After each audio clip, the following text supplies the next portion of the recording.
আমার বন্ধুগণ,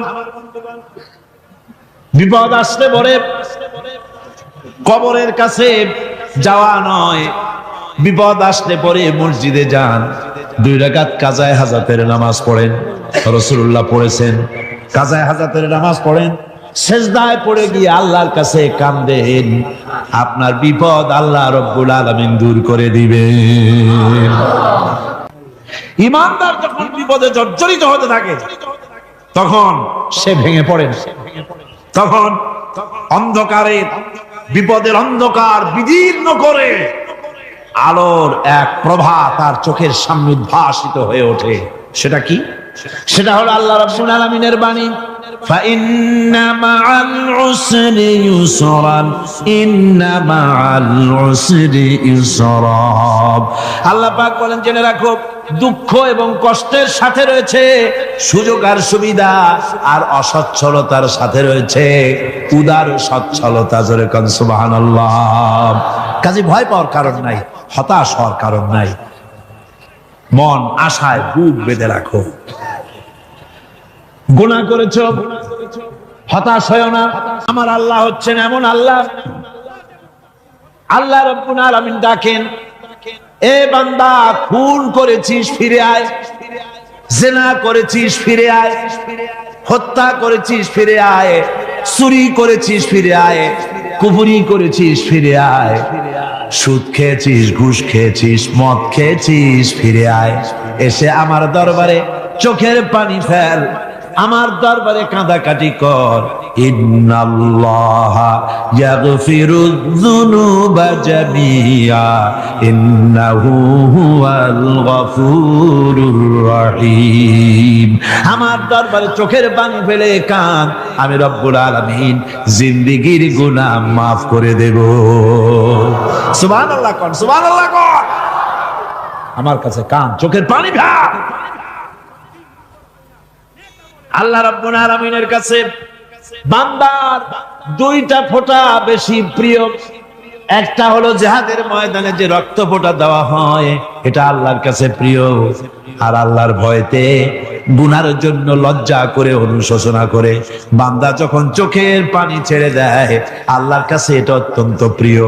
নবীজি বলেছেন, বান্দা যখন গুনার ভয়তে, আল্লাহর ভয়তে, জাহান্নামের ভয়তে অনুশোচনা করে যখন চোখ দিয়া পানি ছেড়ে দেয়, ওই চোখের পানি নাকের অর্ধেক আসতে না আসতে আল্লাহ রাব্বুল আলামিন বান্দারে মাফ করে দেন। আল্লাহ বরদাস্ত করতে পারেন না যে বান্দা কান্দু। আমার ভাইরা, আল্লাহ রহমত, এই পৃথিবীতে আল্লাহর রহমতকে 100 ভাগ করা হয়েছে। আল্লাহ রহমতের কত ভাগ? এই 100 ভাগের 1 ভাগ সারা পৃথিবীতে ছড়াই দেওয়া হয়েছে। আর 99 ভাগ কার কাছে? আল্লাহর কাছে।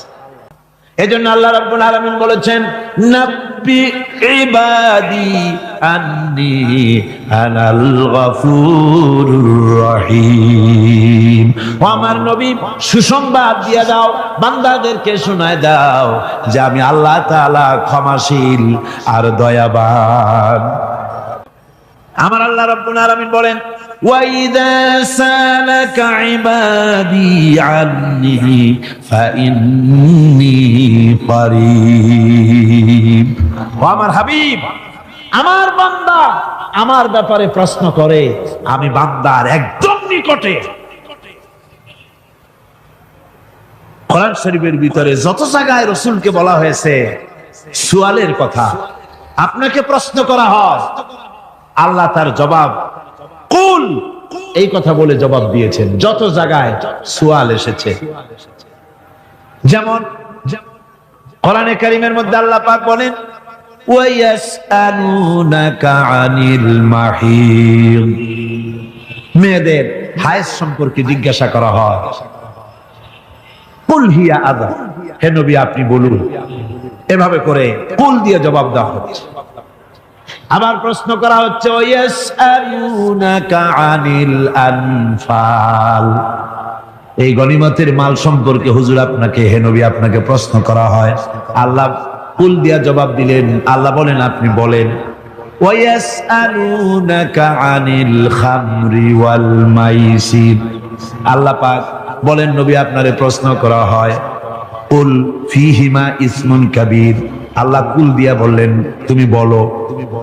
আবার বলা হলো ওয়ায়াসআলুনাকা আনিল আহিল্লা কুল হিয়া মাওয়াকিতু লিন্নাস।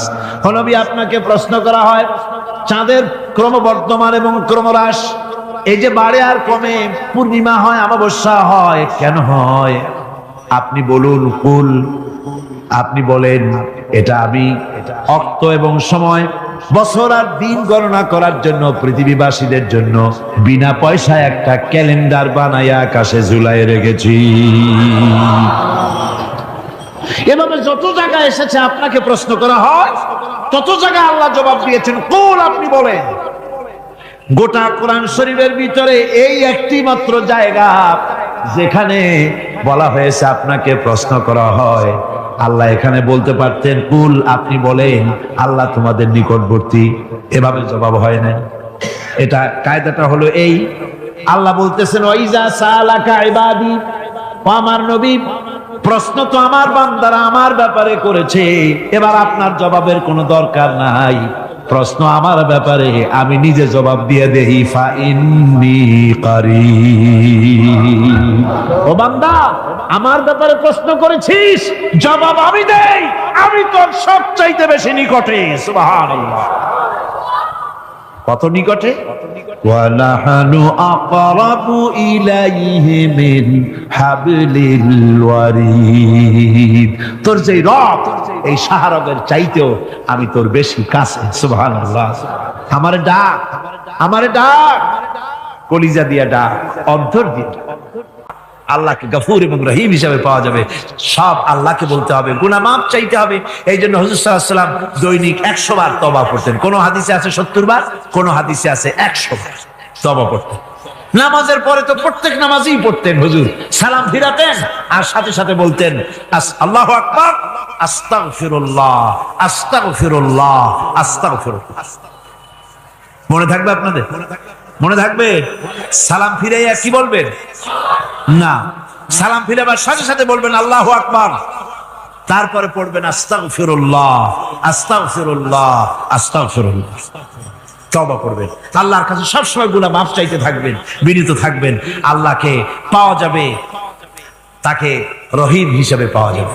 সুতরাং ঈমান বিল্লাহ, আল্লাহর প্রতি ঈমান আনলে পরে চতুর্থ নম্বরে যে উপকারটা হবে সেটা হলো হতাশায় ভুগবে না, নিরাশায় ভুগবে না, আশায় বুক বেঁধে উঠবে, ঈমান মজবুত হবে, আল্লাহর কাছে মানুষ বিনয়ী হয়ে যাবে। এবার পঞ্চম নম্বরের উপকার আমি বলছিলাম, ঈমান বিল্লাহ, আল্লাহর প্রতি ঈমান আনলে পরে অসংখ্য উপকার হয়, অসংখ্য বৈশিষ্ট্যের আছে। এর 6টা উপকারের কথা আমি বলবো। কয়টা? অসংখ্য উপকারের ভিতরে প্রধান 6টি উপকারের কথা বলবো। এর বললাম কয়টা? 4টে বলছি। এবার বলো পঞ্চম উপকারের কথা।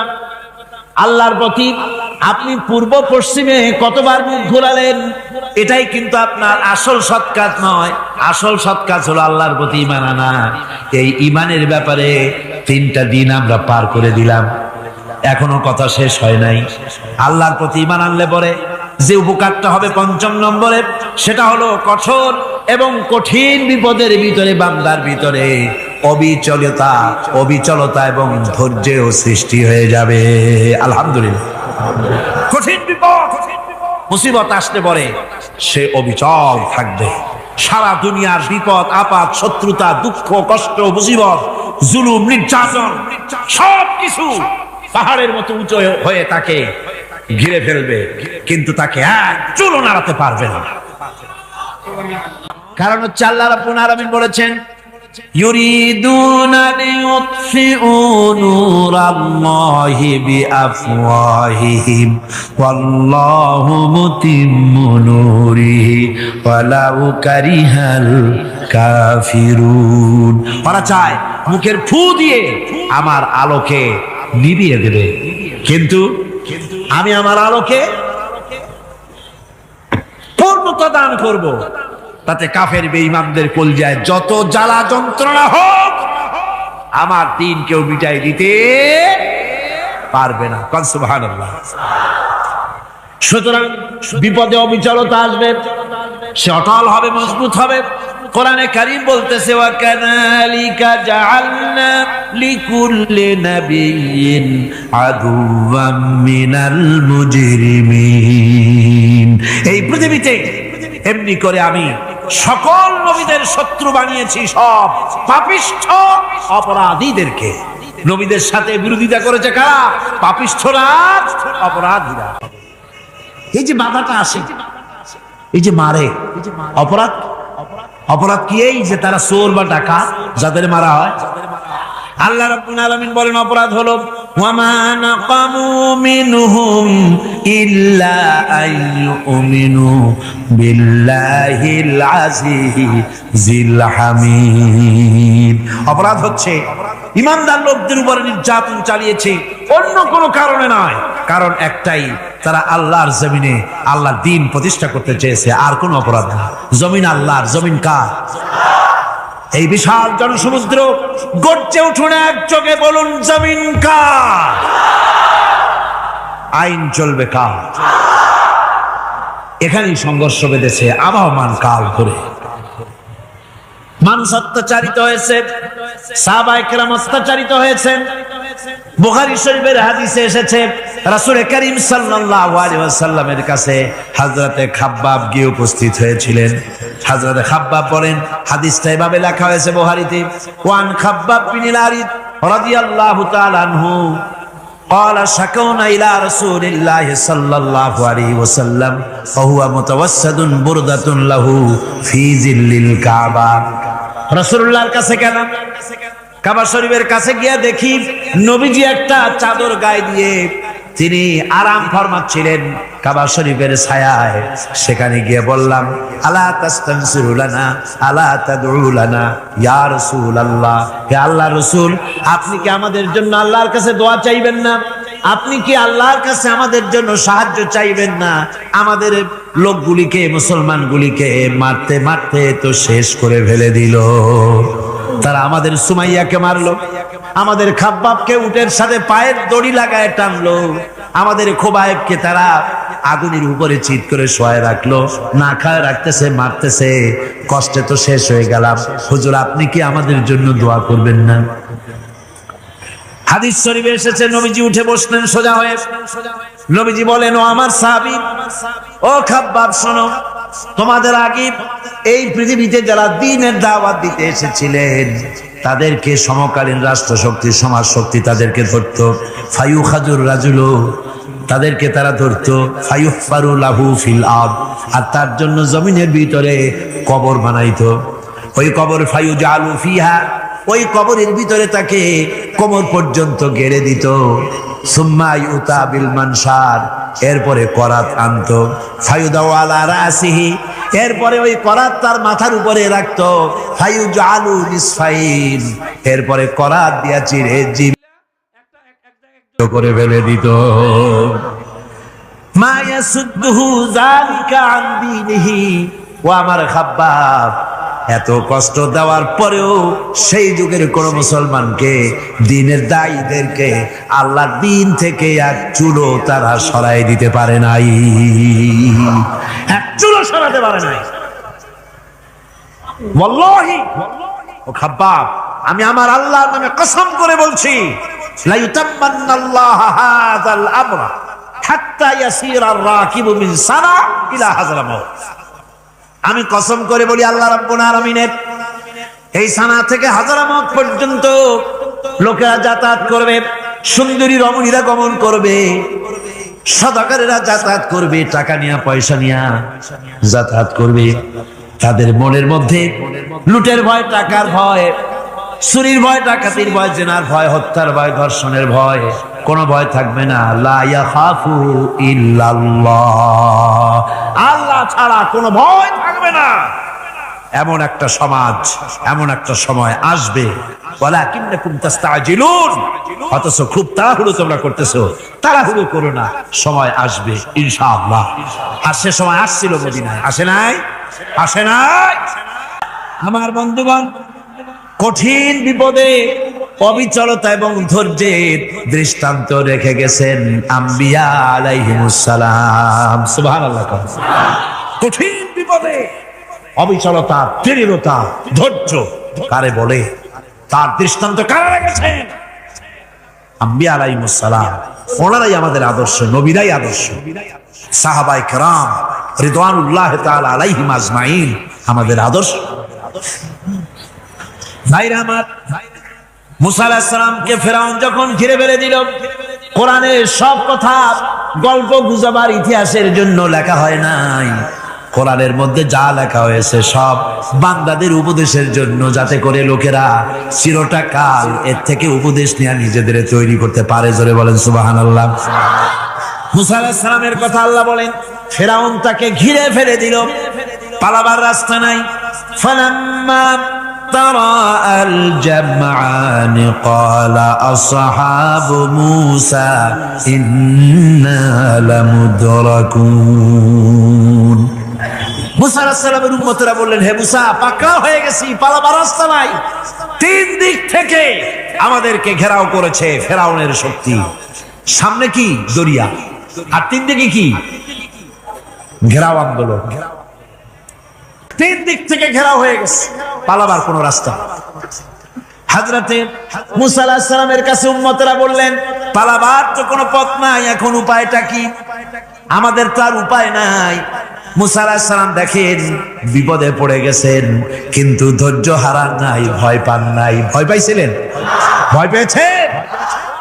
প্রশ্নই ওঠে না। মুসা আলাইহিস সালাম, আল্লাহ পাক যাদেরকে বলেছেন উলুল আযম রাসূল, যাদের বলেছেন তার মধ্যে হযরত মুসা একজন উলুল আযম পয়গম্বর।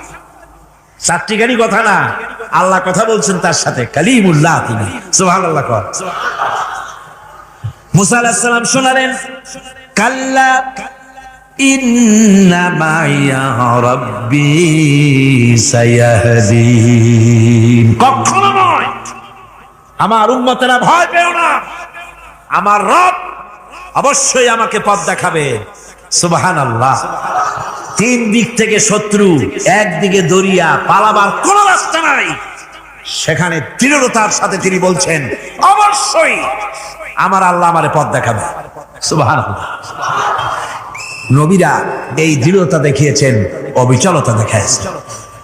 আল্লাহ পাক মুসা আলাইহিস সালাম যখন এই দৃঢ়তা দেখালেন, এই অবিচলতা দেখালেন, সঙ্গে সঙ্গে জিবরাইল এসে হাজির হয়ে গেলেন। আল্লাহ পাক বলেন, ফাআওহাইনা ইলা মুসা আন আদরিব বিআসাকাল বাহরা ফানফালাকা ফাকানা কুল্লু ফিরকিন কাত্তাউদিল আযীম। মুসা আলাইহিস সালামকে আমি ওহী নাযিল করলাম, তাকে বললাম হাতে যে লাঠি আছে, এই লাঠি দিয়ে আঘাত করো দরিয়ার উপরে। দরিয়ার উপরে আঘাত করলেন, একটা রাস্তা হয় নাই, 12টা রাস্তা তৈরি হয়ে গেল। আর দেওয়ালগুলা পাহাড়ের মতো উঁচা হয়ে গেল। দরিয়ার ভিতরে পাহাড়ের মতো উঁচা, মজবুত 12টা রাস্তা। এবার মুসা আলাইহিস সালাম তার দলবল নিয়ে চললেন। আল্লাহ রাব্বুল আলামিন বলেন, وأنجينا موسى ومن معه أجمعين। মুসা এবং তার সাথী সঙ্গীদেরকে আমি পার করে দিলাম। মুসা আলাইহিস সালাম এবং তার সাথী সঙ্গী নিয়ে যখন দরিয়ার মাঝখানে আসছে, ফেরাউন তার দলবল নিয়ে এসে গেছে। আসে দেখে নদীর মধ্যে রাস্তা। বাবা, খুব তো কায়দা। ওর লোকজন নিয়ে নেমে গেছে দরিয়ার ভিতরে, ও আসছে মাঝখানে। মুসা আলাইহিস সালাম চলে গেছেন ওপার, দরিয়া পার। মাঝখানে যখন এসে গেল, আল্লাহ রাব্বুল আলামিন পানিকে অর্ডার করলেন কুন। আল্লাহর তো বটন টেপা লাগে না, মুখ দিয়া কোনো হুকুম করা লাগে না, শুধু বলেন কুন। যে ব্যাপারে কুন বলেন ফায়াকুন, সাথে সাথে হয়ে যায়। আল্লাহ বললেন কুন, আর অমনি রাস্তা বন্ধ হয়ে গেল। এবার তুফান শুরু হয়েছে নদীতে, ঢেউয়ের উপরে ঢেউ, মৌজুন কাল জিবাল, পাহাড়ের মতো উঁচু হয়ে হয়ে ঢেউ আসতেছে। দলবল ঘোড়া আর অস্ত্রপাতি যা ছিল সব মরিয়া শেষ। এবার ফেরাউন একা উপরে ওঠে আর নিচে নামে, পানি খেতে খেতে পেটের কাম সারা। জনমের খাওয়া খাইছে পানি, এখন জান চা, বাঁচবার আর উপায় না। বাঁচবার আর উপায় নাই। ফেরাউন তার নিজের জীবন সম্পর্কে হতাশ হয়ে গেল। এবার ফেরাউন বলতেছে, আমানতু আন্নাহু লা ইলাহা ইল্লাল্লাযী আমানাত বিহি বানু ইসরাঈল। আমি ঈমান আনলাম, আমি ঈমান আনলাম আল্লাহ ছাড়া কোন ইলাহ নাই। ওই আল্লাহর উপর ঈমান আনলাম যে আল্লাহর উপর ঈমান এনেছে বনি ইসরাঈলেরা। আল্লাহ যাতে ঠিক পায় যে কোন আল্লাহর উপর ঈমান আনছে। বনি ইসরাঈলের আল্লাহর উপর ঈমান আনলাম। আল্লাহ এই তো মুসলমান হয়ে গেছি, এরপরও আমার সুবাও কেন?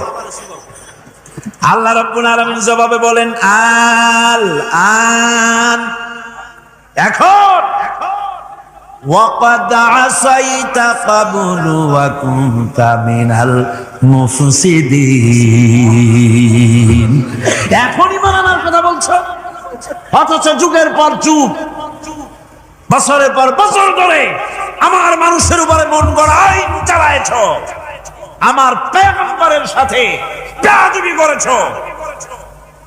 আজ তোমাকে আমি ছাড়ছি না, তোমাকে আজকে ছেড়ে দেব না। আমি তোমাকে মারবো। আর সমস্ত প্রাণীগুলিকে, স্থলচর প্রাণীগুলিকে আল্লাহ পাক অর্ডার দিয়া দিলেন, এই ফেরাউনের লাশকে ডুবাবি না, পচাবি না, খাবি না। আলিয়াউমা নুনাজ্জিকা বিবাদানিক, আমি তোমার শরীরে বাঁচায় দেব। পোকে খাবে না, পানিতে পচবে না, মাছে খাবে না, কুমিরে খাবে না, দুনিয়ার কোনো পশুতে খাবে না। আমি তোরে শুটকি বানাইয়া রাখবো, যাতে করে দুনিয়ার সমস্ত ফেরাউন যত যুগে যুগে আসে তোরে দেখে যেন হেদায়েত নিতে পারে। ফেরাউনকে আল্লাহ শুটকি বানায় রাখছে।